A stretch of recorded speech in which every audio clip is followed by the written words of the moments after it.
Yon mga boss, tinanggalan ko nga pala ng leeg yung NMAX ko. Pero ganito nga pala yung stock niyan mga bossing. Kung mapapansin nyo, medyo mataas pa. Kaya ang ginawa natin mga bossing, dumayo tayo dito sa mga pinsan ko para magpa-short neck. Ayaw ko rin kasi bumili ng handlebar mga bossing. Mas gusto ko po yung design ng stock. Kaya ang gagawin natin mga bossing, lalagyan na lang natin ng detalye para soya.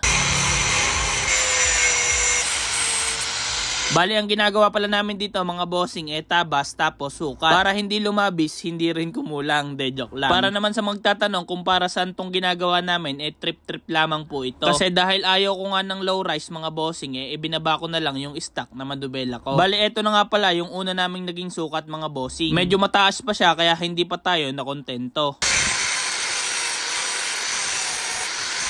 At eto na nga pala yung naging final na sukat natin mga bossing. Tatabasan din natin yan mga bossing kasi nga dyan nakalagay yung tornilyuhan.